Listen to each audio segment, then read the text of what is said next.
Hello, hello. Is this on? Excellent stuff. Good evening, everyone, and welcome to Hustings for Easter 23.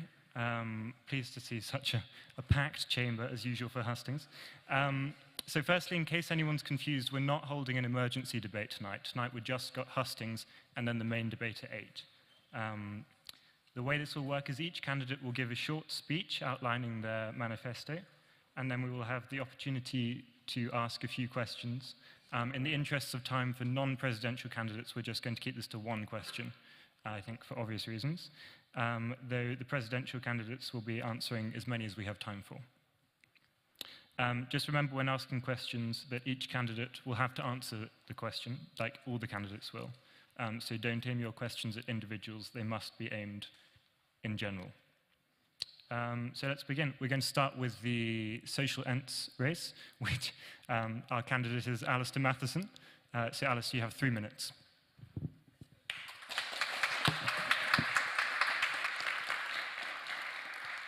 So I wonder what the first word comes into people's heads will be when you hear union social events.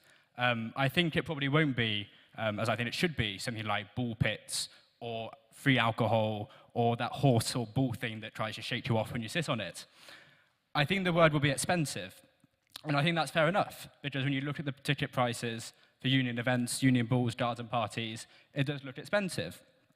But that's something that I think can be changed and can be worked on. So a number of ways we can do that.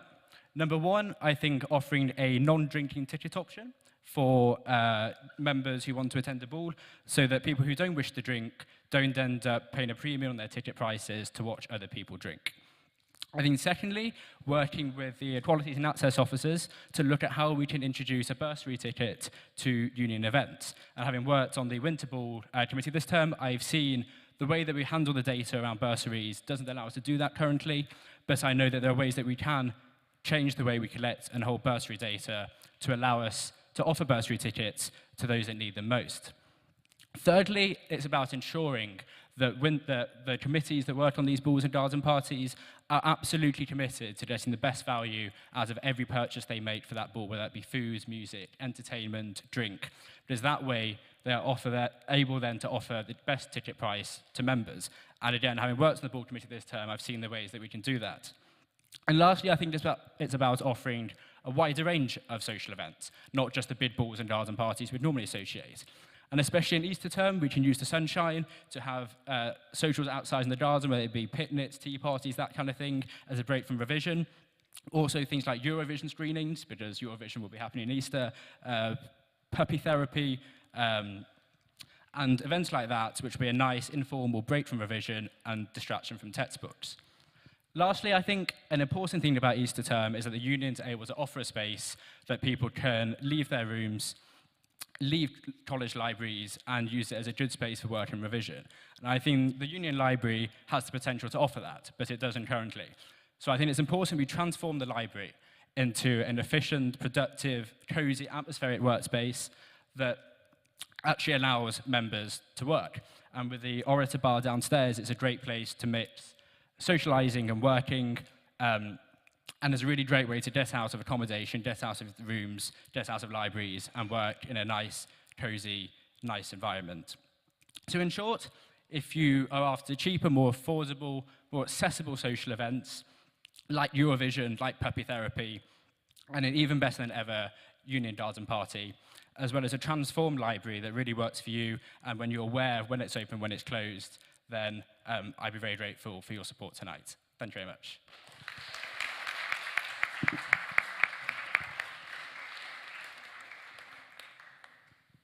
Thank you very much, Alistair. We're going to move next to our candidate for debates officer, Nick Davis. 3 minutes, please, Nick.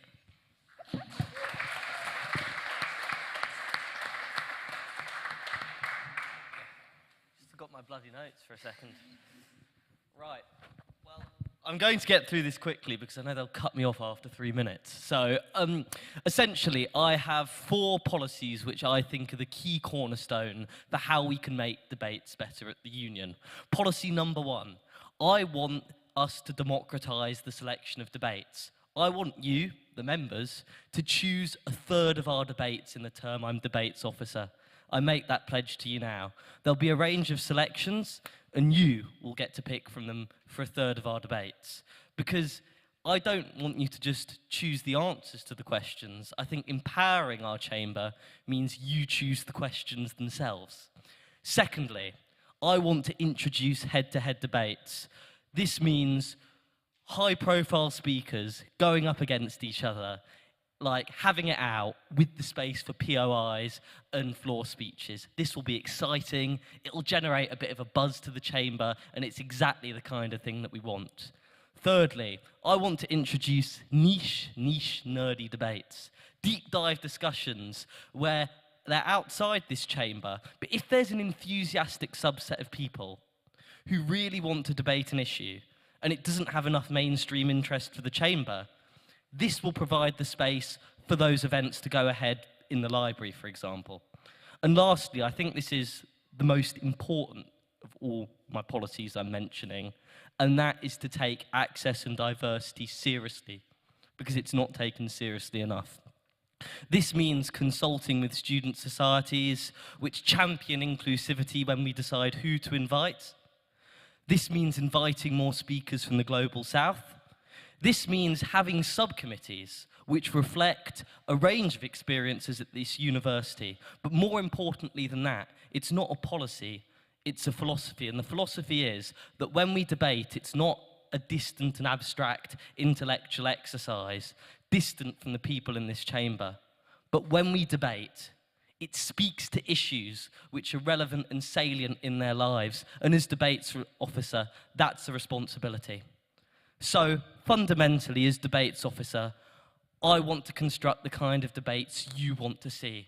Debates where we can have heartfelt POIs and floor speeches. Debates where speakers engage constructively with each other. Debates where we learn a little and move beyond the surface level discussions. Debates which are valuable and will add so much value to this chamber. So please pick Nick for debates officer. Thank you.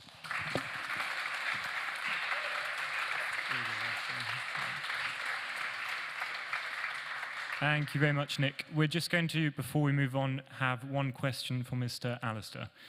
Do we have any questions for our potential social events officer?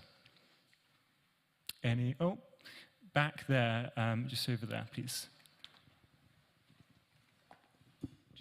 I was just wondering if Alistair could sort of elaborate on any experience he has in social events at the union. So yes, of course. So I've spent this term trying as much as I can to get as much experience as I can of managing, running, organising events. So I'm on the Winter Ball Committee running the ticketing platform, and I set up a new platform which has reduced cost for members so we can offer a lower cost ticket. I'm the head of events management here, so I run, you've probably seen me checking your membership cards on the way in every time, as I always forget faces, so I'm sorry about that. But yeah, so I run and most of the events here, all the speaker events, all the debates, and have I done anything else? Mainly that. Oh, and also I've worked on Ed's Social Events Committee this term, helping run each of the social events, the After Dark series events, and help those run on the night. So I hope I have, I think I have the experience and knowledge to put on a good series of social events in Easter, hopefully.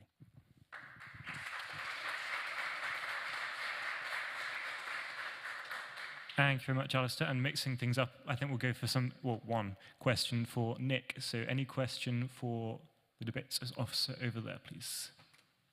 You don't really need a mic, realistically. I mean.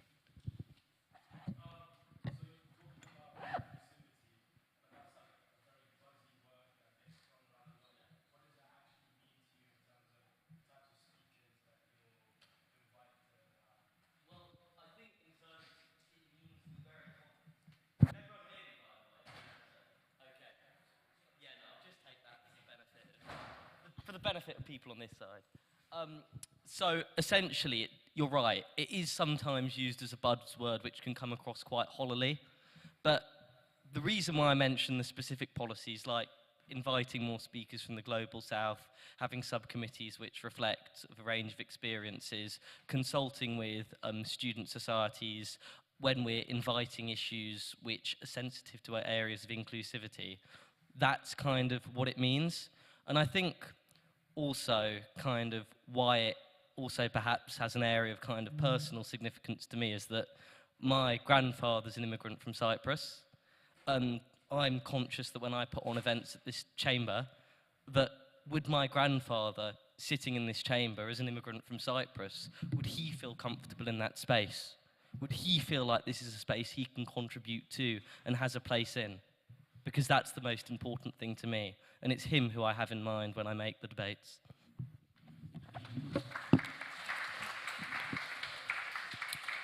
Thank you very much, Nick. So moving now to our Speakers Officer. The potential Speakers Officer, Mr. Edward Hilditch. Ed, you have 3 minutes, please.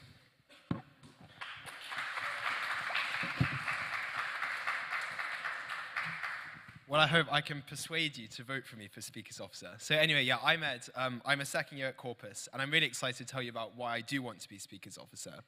I've really enjoyed running social events at the union this term. I've been responsible for everything from the Freshers' Ball to putting on the After Darks, like the new Indie After Dark, Swift After Dark, and I'd really love to take all this experience and everything I've learned about the union to make speakers events here better than ever before. And I think there are 3 key areas that I really want to deliver in. I think the one I'm maybe most excited about is trying new and unique formats and ways we can host our speakers. So every term we invite loads of comedians, performers, musicians, they all come and speak at the union.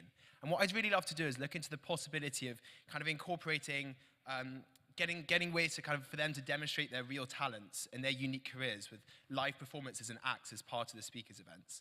And I think we can also create more hype and excitement around certain speakers events by like having suitably themed socials in combination with them. So for example, if we host a famous singer, we could do like a themed After Dark afterwards. Or if we host a world-renowned artist, we could have a small student exhibition in the library, as we have done in the past. The second area I want to deliver on is ensuring that members really have the chance to engage with our speakers, especially some of the more controversial ones. So to help empower members to challenge speakers, one thing I'd look into is allowing for questions to be submitted anonymously during events so that members feel more empowered to be able to ask speakers whatever questions they want to. And in this vein, I'd also love to offer the opportunity for members to audition to interview select speakers, as we've had in previous terms. And finally, I'll continue to work on increasing the breadth and range of speakers we host here. So I'll focus invites on groups that are typically underrepresented in the term card, and I'll also ensure that the speakers we host come from a diverse range of backgrounds and experiences and sectors. I mean, politicians and artists do always make for great speakers events, but it would also be great to hear from big names in business, sports, and academia. And finally, I think that working with the Equality Subcommittee is absolutely crucial to achieving these goals of improving the breadth and range of the speakers we host. So I'll strive to improve collaboration in this area, both in the invitations process and also when writing the questions for interview. So I hope I've given you a small flavor of some of my plans if I was Speakers Officer. And there are lots of other ideas I have, so I'd really encourage you to check out my manifesto as well. And thanks for your time.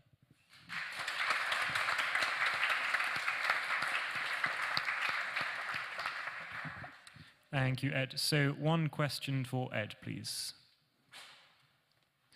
Mr. Cooper, Selwyn College.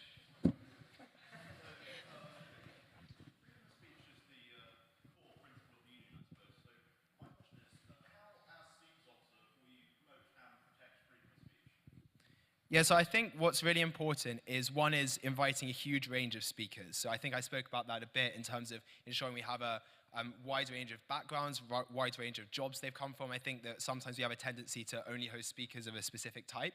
And also, we do have controversial speakers from time to time. And I think that what's really important is that when we host controversial speakers, people feel able to challenge them and to ask whatever questions they want. I think that's what freedom of speech is. So yeah, one of the suggestions I have is maybe have some way of submitting questions anonymously so that if people felt a bit intimidated kind of standing up in a packed chamber asking their probing question, they'd still be able to do so.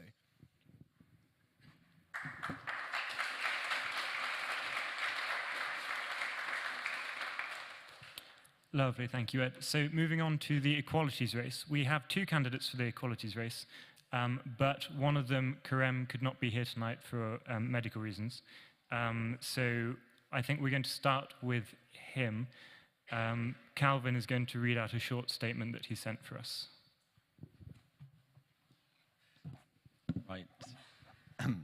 Don't worry, I'm not running for Equalities Officer. So, hi, I'm Karem, and I'm hoping to see. Oh, I'm not actually. Just try and, if you know what Karem looks like, just envision that. I might just leave the hi, I'm Karem part out, actually. So let's go. I'm hoping to seek election as Easter 2023 Equalities Officer.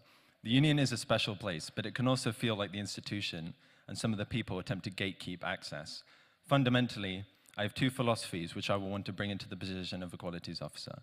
One, bringing about equal opportunity, access, and rights. Two, ensure that the union is seen as this body for positive change, and people perceive that the union can be accessed by all members and non-members alike. It is no good having a union with accessibility reforms without it being actually utilized by its marginalized members. With policies such as open mic night for non-Western appreciation of art, music, poetry, and constitutional amendments to ensure that the position of Equalities Officer is able to properly place checks and balances on the rest of the union. Please vote. Well, I'm not telling you to vote for Karem, but I'm sure if he's here, he would be telling you to vote for Karem for Equalities Officer. Thank you very much.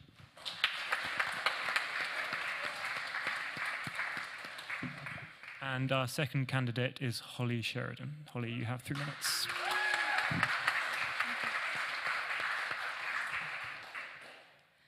Hello everybody, I'm Holly. I've been a member of the union from my first term here at Cambridge, and I have worked on full committee for the last 2 terms, first as press officer and then as head of press. So during my time here at the union, I have come to realize the importance of this institution, not only in protecting the right to free speech, but also this kind of central role that it plays in the life of a lot of students here at Cambridge. But it is not perfect by any stretch of the imagination, and I think that this is where the role of Equalities Officer can really be strengthened to change the culture of the union in a more inclusive, diverse and accessible vein, where all our members' voices are empowered to contribute to discussions about as well as within the chamber. So I'll briefly run through some of my policies, but please do look at my manifesto where they're put forward in a lot more detail. To increase accessibility, I will implement a monthly installment payment mechanism so that membership fees are more amenable to student budgets. And I will also work with the Social Events Committee to reduce ticket prices for balls and big social events for members on a student bursary. I will also moderate the diversity of debates and speakers lineups and host equalities panels to bring social justice issues to the fore of conversations that we have within the chamber. So working on the speakers committee this term, I secured both a feminist and climate activist who will visit next year, and I will continue to bring these important conversations to student attention. And of course, diversity training will be delivered to both full and standing committee to ensure that no part of the union remains kind of insulated from these issues. The society is, of course, a free speech society, so it will always tackle controversial issues that have the potential to offend or affront members. So to prevent the union from becoming an echo chamber where the same sort of positions are always put forward by similar individuals who have similar backgrounds, I will host fortnightly workshops in the chamber for underrepresented minorities to kind of practice and empower them to respond and challenge to any points of disagreements they could have within debates or speakers' events. So as a member society, it's important that all voices have the potential to have equal traction. And welfare will be offered to all engaging in these kind of emotionally taxing conversations. So if you have any questions at all, please feel free to message me on Facebook or email the returning officers who will pass on any queries to me. And happy voting.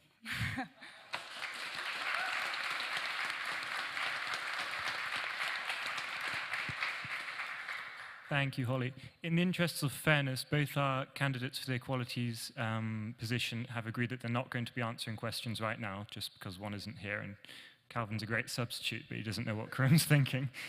So if you want to ask them questions, you're more than welcome to send an email to ro@cus.org, which is our email address, and we'll be able to forward those on and make sure those get answered for you. That's the same with any other candidate, by the way. So that's there. For those that have just walked in, this is not the emergency debate, if you hadn't been able to tell. This is the hustings. And we're now moving on to our presidential candidates, of which there are 4. So each candidate for president will be able to speak for 5 minutes, and we're going to start with Mr. James Appiah.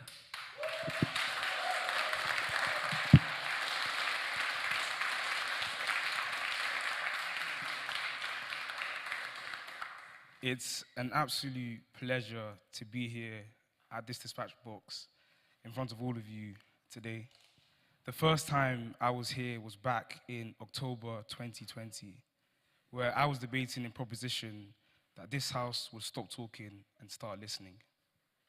It was a racially motivated motion, and fortunately for me, we managed to win that motion on votes. And I believe it was a very good stepping stone for me to get onto the Lent 2021 Equalities Subcommittee and the subsequent roles I've played on various committees from then. Before then, though, I was just a young man in East London. I went to a state comprehensive school, and I was always passionate about debating. I cherished free speech, and I appreciated the dialogue between many different groups. So it was only natural that when I came to Cambridge, that I would indulge in the activities of the Cambridge Union. Most notably, in Easter 2022, I served as the Equalities Officer, and one might call it a historic term.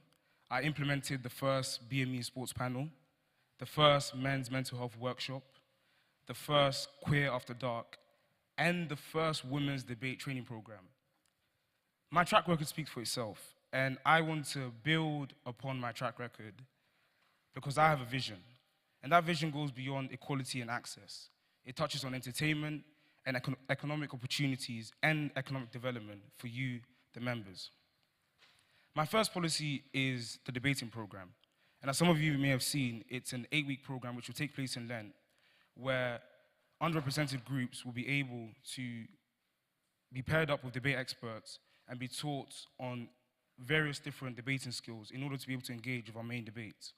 And I implemented this because I've seen that in our main debates, there's been a disproportionate amount of, well, there's been a lack of representation, rather, in our student main debate speakers. For example, the last black student main debate speaker was myself in Easter 2021. My next 2 motions are entertainment motions, and you might have heard about the exotic, extravagant union boxing match. Many members have asked me, would it be between Kuka versus Coke, Cooler versus the Greens? And I've just said the people will have their say. You will get to decide who participates. You will get to decide who engages. My next policy is the comedy night. A comedy night is very similar to the boxing match in that it would be for your entertainment and your laughter. On the point of economic opportunities, I have a policy which is on networking opportunities. At the moment, standing committee members almost exclusively go to these networking opportunities, and we've had a couple this term. If I'm elected president, I will ensure that these networking opportunities are open to all, and I'll create a system whereby members can sign up and ask, can pledge what sectors they're interested in, whether that be law, whether that be charity work, whether that be the private sector, whether that be public sector. And as president, I will ensure that when the networking opportunities arise, that those members are called upon so that they're able to engage with these job opportunities, networking opportunities. My final 2 policies are on commitments. Commitment to tackling cliquism and commitment to free speech. This society is fundamentally a free speech society, and I believe safeguarding this cause is very, very important. However, I do believe we need to be cautious in targeting marginalized groups, and I do believe in the past we have ostracized particular groups by holding certain speakers. And I believe the solution to that is balance. Tackling cliquism. I have 3 mini policies to tackle this, and you can ask me, I've got a minute left, you can ask me about these policies further in the bar. But the first is to strengthen the powers of the review committee. The review committee is a committee which is quite external to the Cambridge Union, and it's Cambridge alumni which look at any misconducts and the day-to-day activities in the Cambridge Union. Right now, at the moment, a lot of appointments are done quite nepotistically. You appoint your friends, and they appoint their friends, and it ends up becoming quite a very cliquey and nepotistic culture. The strengthening the powers of the review committee will allow for there to be scrutiny and accountability to standing committee members when they make these decisions. The second mini policy I have is to assist the debates officer when they're taking auditions. Right now, at the moment, you can audition for a main debate, and it will only be one debates officer in the room with no one else. And this means that sometimes the debates officer has too much power when selecting student speakers, and sometimes can end up picking their friends. If they have assistants, it will mean they can have a better perspective on picking main debate student speakers. My final mini policy is on revising the child support system. At the moment, the child support system... James, you're going to have to stop there, I'm afraid. It's 5 minutes per candidate. Could I just say the conclusion mark? You can conclude, yeah. If you want an inclusive, entertaining, and an enriching term, please consider me to be your presidential candidate. After all, if you want to be happier, you have to vote happier.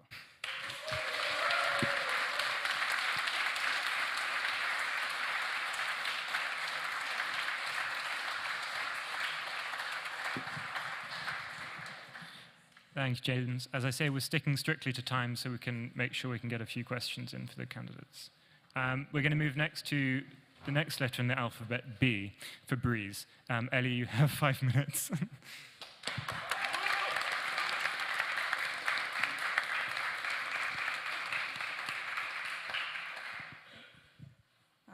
Thank you, Charlie.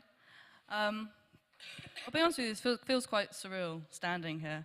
I sort of feel like I'm at the start of one of those jokes that your dad tells you with like a really bad punchline. So a Kuka chair, a cooler chair, a former Culk chair, all walk into a bar. I'm not constitutionally allowed to finish that joke and say the punchline, but I'll let your imagination do the rest. But I'm not here today to talk about the candidates. I'm here to talk about me, myself, and my ideas. And by the end of this speech, I hope to have convinced you of two things. One, I have the ideas and the vision when it comes to putting together a truly meaningful Easter term. But two, and most importantly, is I have the experience and I have the real concrete policies to make those ideas a reality. I'm not going to stand at this dispatch box and promise you things that I can't deliver on, because that's an ongoing issue when it comes to these elections. I'm going to promise you things that I know for a fact I can deliver on, and I can deliver on in their whole. The first point that I want to draw attention to is the idea of integrating equalities. So I've served as a qualities officer this term in Michaelmas. It's been an amazing experience, but I have to admit it has sometimes felt like an uphill battle when it comes to changing things, when it comes to pushing through policy. To quote someone from my subcommittee, it often feels like you're fighting against the union to improve access and implement diversity rather than with the union. And that's an issue that I truly sympathise with. To tackle this, I have two policies. Firstly, to integrate the Equalities Subcommittee more broadly into the Invitations Committee, so we know who is being invited, we know why they are being invited, and we can have a say, not necessarily just in the debate motions, but in the direction that that debate takes. And that comes to selecting the speakers in those debates. That's how the direction of the debate gets confirmed. And secondly, this is something I'm incredibly proud of, and the person who formulated this idea is here, Hassan, a member of my subcommittee. But it's the concept of introducing a staggered termly membership proposal for students and members on the Cambridge bursary. This is a policy that was formulated by my subcommittee over the summer. It's something that we have worked incredibly hard on, and I'm incredibly proud of. It has not been implemented yet because we do not have the technology, but we have that technology now, and we have been assured that it can be implemented in Easter. I am the best person when it comes to this policy to bring it forward and to complete it in its full, because I have seen it from the start. We have fought countlessly over summer for this proposal, and I'm the best placed person to deliver it. Secondly, it's a point about welfare, and it's about balancing members' welfare with freedom of speech. We can all agree that Cambridge Union is a place for freedom of speech, for robust debates, and sometimes for the difficult debates. And I don't believe that should change. I believe we should pride ourselves on having those difficult conversations. But that doesn't mean we can neglect our members' welfare when it comes to those conversations. Those conversations can be emotionally taxing. They can be difficult, especially for members of marginalised communities. We need to acknowledge that and to tackle the issue that members aren't getting enough welfare when it comes to support in discussions and conversations that we have. I will make welfare an annual position rather than a termly one.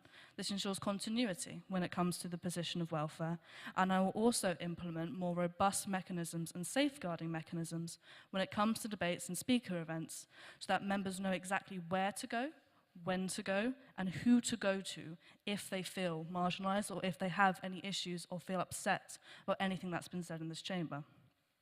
My third point is rather brief. It's more referring to cultivating the union as a study space. So in Easter term, if you're a first year, you won't know this, in Easter term, we have a quiet period, where for about 2 or 3 weeks, the union just sort of shuts down. We have no speaker events, we have no debates, and that's to allow the students to focus on their exams. Now, I won't want to get rid of this because I would probably fail my exams if we got rid of it. But instead, I want to make sure that membership costs are worth it, even during this quiet period. I want to introduce a booking system where members can see when rooms are being used. So if you're from somewhere like Girton or Homerton, you don't have to make the trek out just to find that a room's being used and you don't have a study space. I want to increase the transparency when it comes to the union, when it comes to union bookings, so that members feel they can utilise every single aspect. And just to conclude very briefly, because Calvin threatened about 4 hours ago to throw the bell at me if I went over 5 minutes, and I believe him on that. This chamber represents something incredibly special, and we should be incredibly proud of it, and be incredibly proud to be a part of it. About 3 weeks ago, I stood at that dispatch box, and I spoke about feminism. I spoke on my experiences as a woman at this university, about feeling unsafe, about personal experiences that I've had. And the amount of members that came up to me afterwards and said that they really appreciated me highlighting that, and they could relate to what was being said, blew me away. And it made me realize that what we say in this chamber genuinely matters. And it does. When we stand up here, when we make a POI, when we make a floor speech, when we make a main debate, it matters. And that's what we need to acknowledge. What I want to build my platform on is what we can be. And so a vote for me acknowledges not that we're perfect, but what we can do and what we represent. Thank you.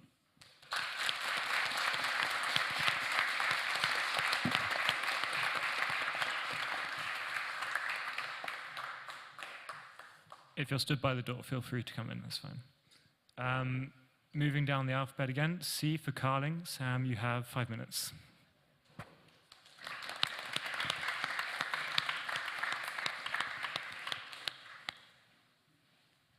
Thank you very much. I'm going to start by telling you a bit about myself.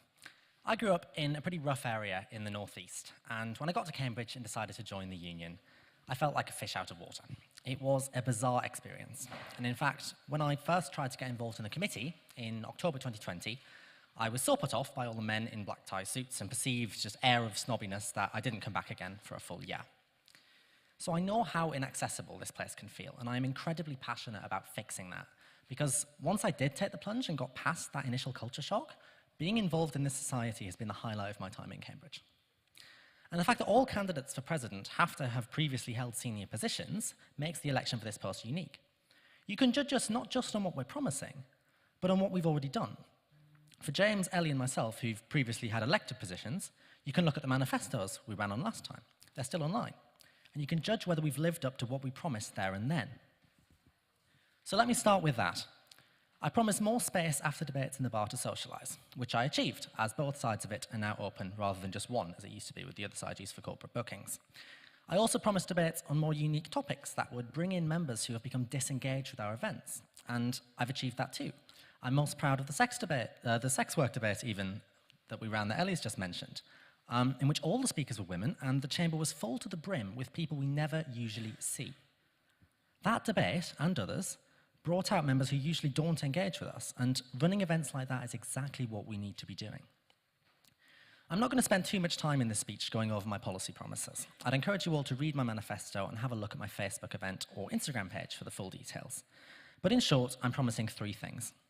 The first is a refocusing on equalities and access, getting away from this top-down approach that has become the norm of just appointing committees and hoping that's the end of the problem. Instead, I want to overhaul our feedback systems from members and run a comprehensive survey of members and non-members alike to figure out how we can improve access and diversity from everyone's perspective, which will lead to concrete proposals which we will publish and implement. In terms of specific proposals, I'm promising to reboot the Women and Non-Binary Members debating workshops, which have fallen away this term after running successfully for some time, introducing similar workshops for other groups of members that would benefit from them, and better linking them to the debate auditions process so we can empower members to put themselves forward for the main speaking opportunities at the union. I'm also pledging an increased diversity of speakers, with more scientists and a bigger range of cultural backgrounds, because right now we're too centred on Europe and America in my view. And thirdly, I'm pledging a lot more collaboration with other societies, because they have expertise in areas we don't. And by collaborating, we can run excellent events for our members, as well as opening up our spaces to people that perhaps are not members, who are members of those other societies, which helps us to showcase what we're all about, tackle misinformation and misrepresentations, and convince them to join. So those are my promises. But I'm going to take an opportunity here to confront the elephant in the room. Every single electoral cycle, candidates make promises about diversity and equalities. So why is progress so slow? It's because driving change is very, very hard. With invitations, for example, there's a certain demographic of people, namely right-wing men, that are much more likely to accept our invitations to speak. And that's not something we can resolve just by inviting more of other demographics, which we do, because the issue results from the historical reputation of the union. Even with internal opportunities, there's a huge skew. Less than 20% of the people who have auditioned for my debates this term have been women. We need major shake-ups in how we do things. We need to learn from other institutions about how they do it.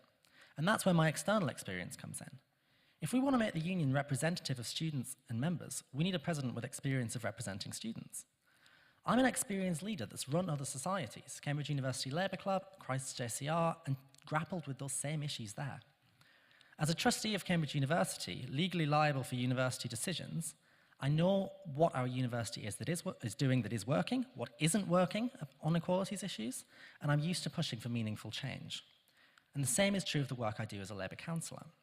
This society needs a president that can bring in experience and knowledge from other organisations to solve the problems we're facing in our own. On a personal note, on another note even, I'm the only candidate in this race that's laying out concrete plans behind all of my promises. When saying that I'll broaden our speaker base, I'm telling you that I'm going to do that through collaborations with other societies that can reach a different demographic to us.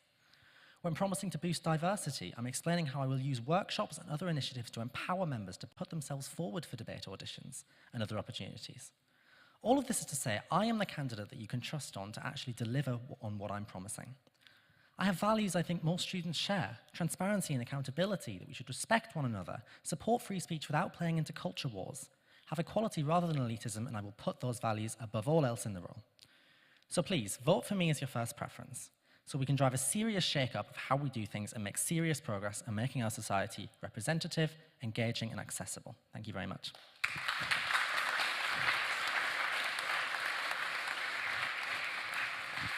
Thank you, Sam. And finally, for President, we have Joshan Palmer. 5 minutes, please.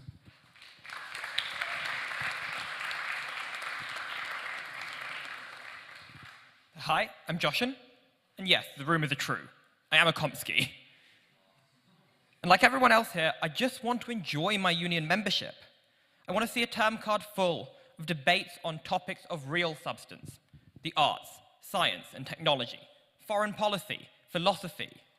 And I know I'm the person to deliver this. I promise one term free of Twitter hacks, pseudoscientists and election deniers. I promise a term card that's worth voting for and a union that's worth coming to. From a weekly pub quiz in our infamous cellars with a termly leaderboard, to events where we invite experts and we challenge them on their views. Events where you might actually change your mind.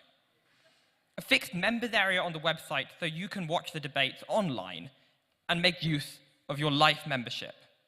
And a staggered access membership where bursary students don't need to spend hundreds of pounds in one go to make the society truly accessible. This is a policy we started when I was treasurer, and it's time to finish this. I'm a free speech advocate, and for me, that means I use my term to engage with speakers from different disciplines and different political backgrounds. That doesn't mean handing a bigger megaphone to hateful conspiracy theorists who cannot meaningfully be held to account by members. I'd like to hold events with speakers that members can disagree on a rational basis and who attend in good faith. I think that part of the problem recently has been union committees wrongly believing that students will only show up for controversy. Time and time again, students have proved that that isn't true. Students want events of real substance featuring speakers of consequence. I have the policies to make the union a better place. Let's bring back the women non-binary debating workshops, open the library as a study space in Easter term, and make it easier for societies to use the fantastic facilities we have here. My first role in the union back in 2020 was organizing an international debating competition for students from around the world. I've been endorsed by Sid, a former competitive debating officer, and Patrick, who convened the Cambridge InterVarsity. And they know I'm the candidate who is best placed to bridge the ever-growing divide between the competitive debating side of the union and the events side. It means a lot to me that the union becomes a friendlier, more meritocratic place. And a union headed by me will be truly inclusive and open. Of course, it's natural that friendships form within union committees, but the standard practice is to currently exchange endorsements and positions with your friends in exchange for the expectation of position for yourself in the future. This has to end. Anyone should have a fair shot at a committee position within this society. The union can be a forum to raise up voices that need to be heard. Bring together titans whose ideas clash and debate some of the most pressing issues facing our generation. With so many incredible journalists, academics, authors, and scientists out there, I'm confident that we can do better than what we've come to expect. I joined the union as an idealistic fresher, to hear thought-provoking debates, inspiring speakers, to have my views challenged. And if you share this vision of a better union, which truly lives up to its values, then vote for me.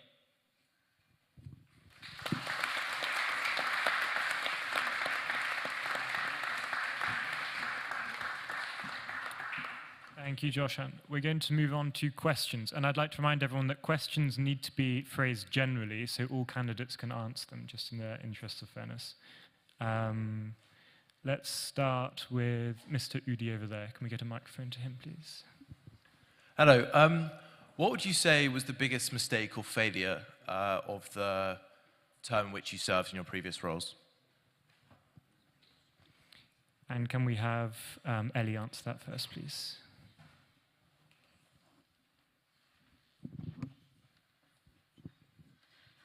So, like I said, I served this term, so I think no one will be surprised when I say that I think the reparations debate, personally, for me, was our biggest mistake. Not the motion. I think it was more, as I alluded to in my speech, inviting speakers and not understanding their positions and not understanding the direction that they may take those debates in is a massive oversight, and one that I disagree with.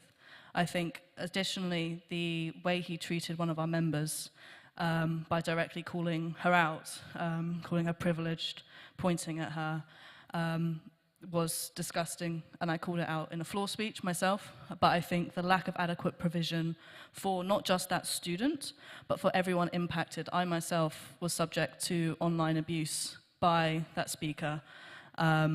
And I think the lack of welfare provision, as I outlined earlier, was something that was brought to my attention in that moment. And I think that's an ongoing issue, and that's something that I hope to change.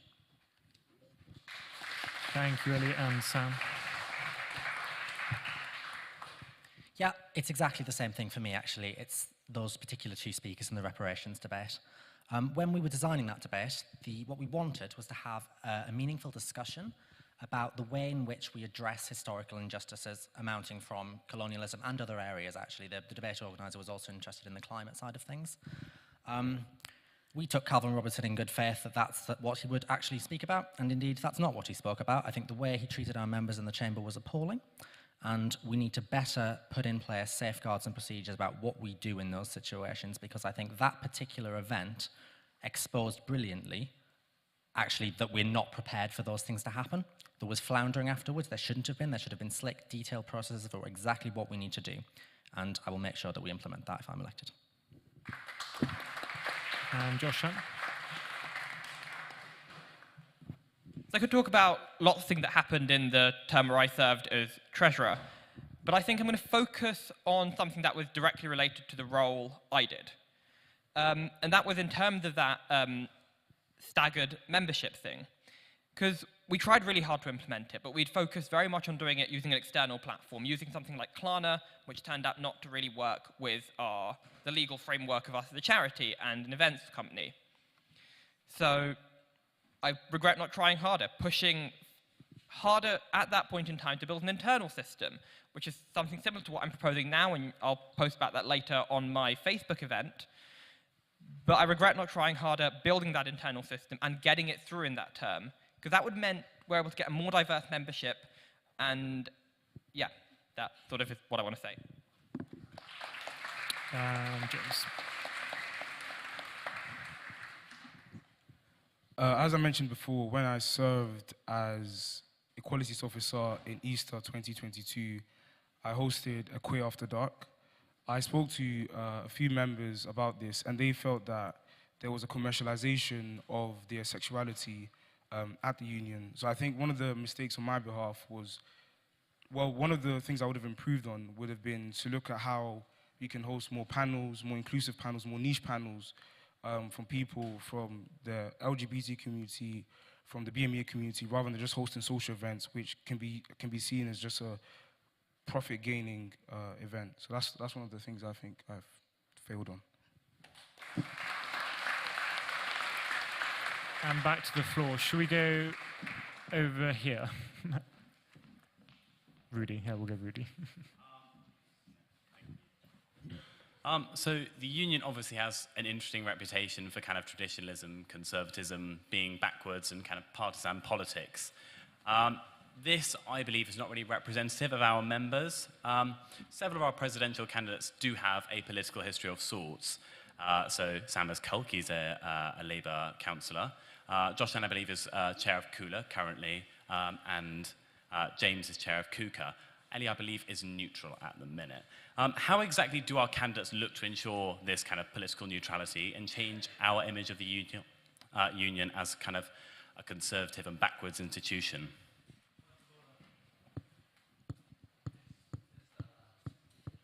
It is because I addressed all candidates. He did address all the candidates, and it was general, so.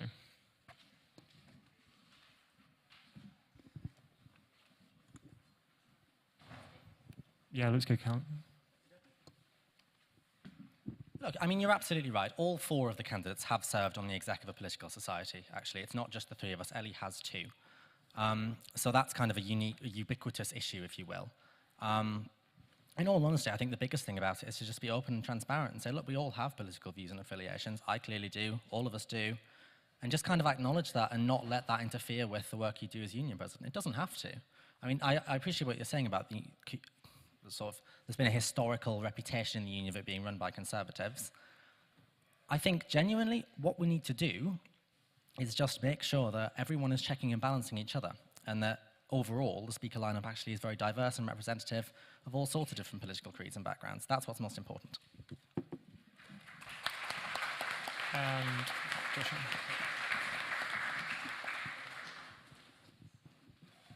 I fully agree with everything Sam's just said. It's being open and transparent about our political backgrounds and how that might affect the way we are biased within the way we're doing interviewing.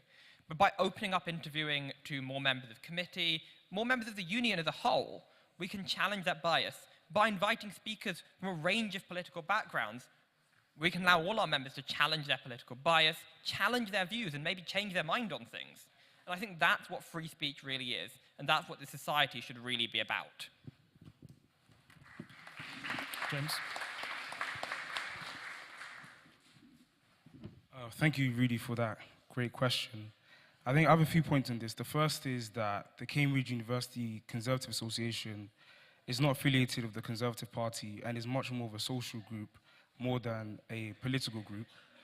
The second point I would make is that my place in the Conservative Association was to make it a diverse place, and we have the most diverse committee that we've ever had before. The third thing I'll mention is that if I am elected president and I sit in that chair, I will not be uttering political motives. I will not be pushing forth on a political agenda, but rather I'll be an impartial president which looks at hosting both sides of the argument. And at the Conservative Association, we've done just this. So we've hosted people that are socialists, people that are liberals, people that are conservatives, and they've all come to debate. And I've moderated that in all fairness. And my last point would be that the next president is not conservative.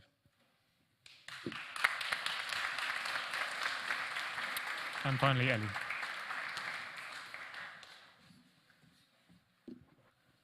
This is going to be quite quick. No, party politics should not play a role in the union. I think we can all agree that everyone has political leanings, everyone has political perspectives, absolutely. No one is denying that at all. I think what's been said earlier about not letting political leanings affect debates or speakers that are chosen is completely true and completely accurate. I think what the union is and what the union represents is it's supposed to be this sort of neutral ground, this battleground of ideas, where we test these political ideas against each other, where we give both speakers equal weight, equal respect, and we say, look, fight it out. May the best idea win. And I think that's what the union represents, and that's what it should be, and that's what it will be under my presidency. Thank you. If you're stood by the door, feel free to come in and sit down. I think we should hopefully have time for one more, maybe two. Let's go over there. Hello. It's actually the first time I've ever spoken here. But kind of whilst it's like great to promise the moon and the earth to get votes, and I think that is kind of, you're looking for a president that will give you things. I feel nearly every single candidate here has promised things that either weren't their idea, logistically can't happen because we're a charity boxing match. And I think, so how can you promise a term card of events that are worthwhile but will realistically occur and will be well attended in Easter term? I think we're starting with Josh, right?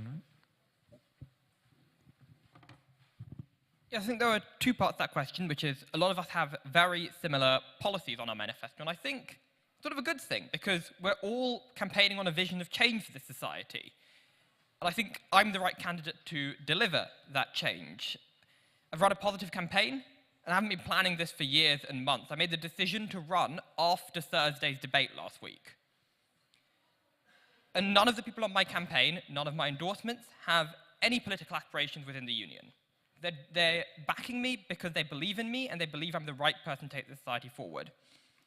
In terms of how I'm going to deliver on what I've done, well, I have a track record of doing that. When I was Fitz JCR president, I delivered on putting together a Freshers Week and a Refreshers Week for first and second year students, and I've delivered on my manifestos when I was Cooler Chair and so many other things.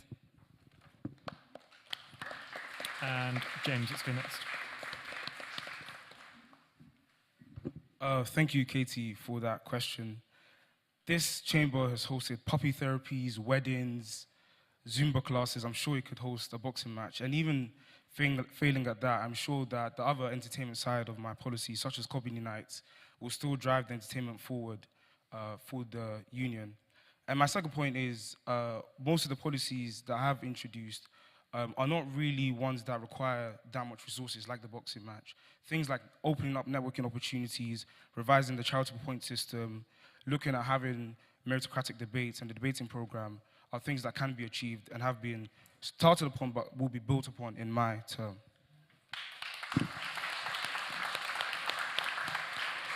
Thanks, James. And who are we next? We got Ellie next, I think. Sorry?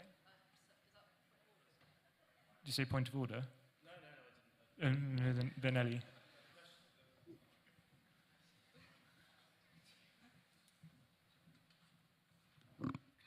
I think it's your ask questions after the next one. Thank you for that question. Yeah, no, I think as I sort of said in my speech earlier, I think it is easy to offer a lot of things to voters, but I think, as Sam actually highlighted, when it comes to elections, we all have our old manifestos up on social media where you can go and look at them and you can go and hold us personally to account. You can go back and look at our manifestos and say they delivered on this, they delivered on this, they didn't. One particular policy I want to draw specific attention to that I'm very proud of that I implemented was the establishment of a Class Act officer on the Equality Subcommittee, which highlighted the role of financial barriers within the wider structure of the Cambridge Union. And so I will actively encourage all of you to go back, look at old manifestos, hold us to account, because you are the membership and you deserve real promises and things that will be delivered on. And Sam. Thank you. Yep. I mean, I said a lot of it in my speech, I think, but I'm going to deliver a variety of events by collaborating with other societies to make sure that we get those sort of different reaches and perspectives in. What Joshan just said actually applies to me in many ways as well. I'm not backed by former presidents or endorsed by people that I know of that have sort of high ambitions of office in the union. I think you can, as Elise just said as well, just look at our old manifestos. You'll see that I've delivered what I put on mine, and I will do that again with my external experience. Thank you. Could I just ask everyone to sort of squidge up? Sorry. We've got a lot of people waiting out there, so we need to try and fit more people in. So I've been asked. Can we switch?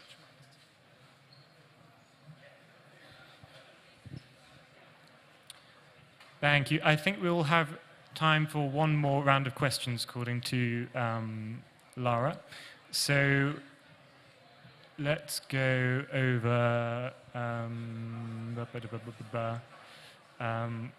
there.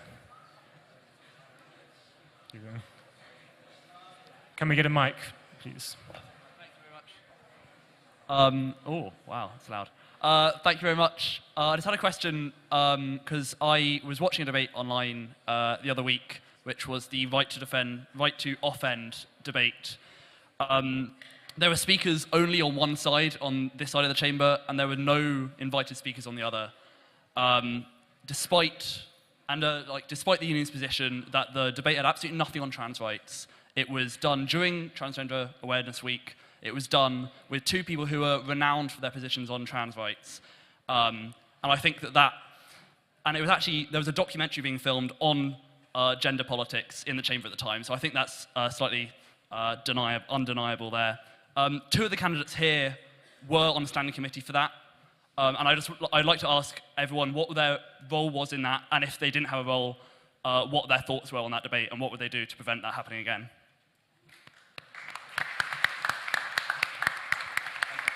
I think we're back to starting with James, so let's go there first. Thank you, Archie, for that question. I wasn't on committee, but you've asked what would I have done if I was president? How would I? Yeah, so I think the first thing to really understand is that the motions and the speakers invited are all done by the debates officer, whoever that is. And as president, you have the power to, in some ways, to veto those speakers. I think what I spoke about earlier is the most important thing, which is having balance. As you've mentioned, during that time, there was Transgender Week awareness going on, there was a gender politics policy. So I think having the balance of speakers would have been important, and I probably wouldn't have invited the speakers mentioned just because of the social environment that was going on at the time. There was also Charlie Kirk in that term card as well, and we know his views in that same way. So I think it's just about having balance, ensuring that we're not marginalizing or ostracizing particular groups. Thank you. Ellie?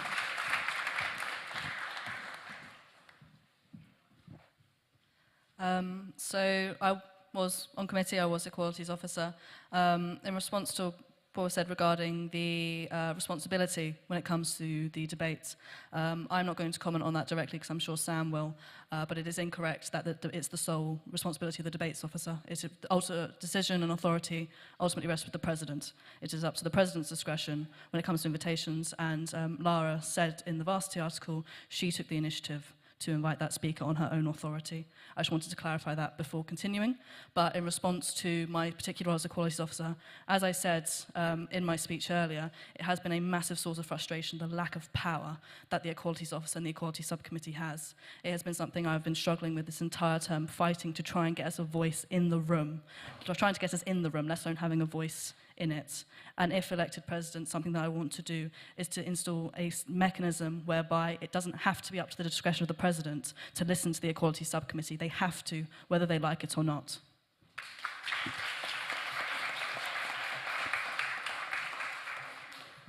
Yeah, just to back up what Ellie's just said, that's absolutely right. It is not the debates officer's overall responsibility. The president, in this case, invited Kathleen Stock. She took full responsibility for that in writing articles. I will say I don't believe Kathleen Stock was an appropriate choice for that debate because that's not what I wanted to get out of that debate. Look, my position on controversial speakers, I suppose, is this. If somebody has an expert or valid take on an important issue and we want to hear about it, and they happen to have controversial views, that might be acceptable. If somebody is famous purely for offending people online, that's not about silencing free speech. That's just not somebody we need to hear from, quite frankly. And that would be what I would do if I had the power to authorize that. And finally, Joshua. So I wasn't on this term standing committee which organised that debate, but I did stand up in that debate and make a floor speech about it. And I'll say what I said in that. Everyone in that house believed in the right to free speech, and of course, by that, the right to offend. But they're also mature enough to know that how you phrase a conversation, how you frame it, matters. Inviting a huge polarizing speaker to one side, and then the other side having no invited opposition, is not a fair debate, it's bad faith, and the entire debate is then entirely pointless. It's time we have real conversations about real issues, not manufactured culture war. Sorry, very briefly, there were invited opposition speakers, they just didn't take up the invite. I just want to correct that because that's important. Yep. But, okay, well, there was no opposition which weren't students. I'll phrase it that way then. So that debate is entirely pointless. There's no point debating endless culture war issues over and over again. We could be having meaningful, interesting conversations about science, religion, foreign policy, philosophy. That's what this chamber's for, and that's what a union under me would deliver.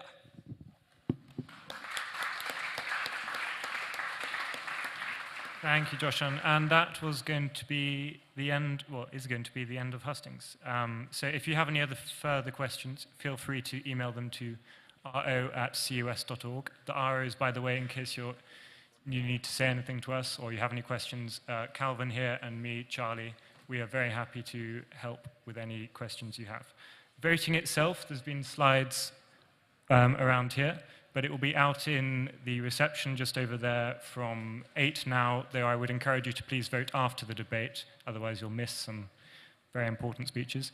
And it will be closing at midnight tonight, and it will be 9 until 6 tomorrow and 9 until 6 on Saturday, with the results announced Saturday evening. Anything else, Calvin? Oh, yep, and the way we operate the voting system here is it's ranked preference voting, so you vote 1, 2, 3, 4, 5. The fifth choice is Ron, obviously, based upon your preference. Okay, thank you for all the candidates for their speeches, and have a lovely debate.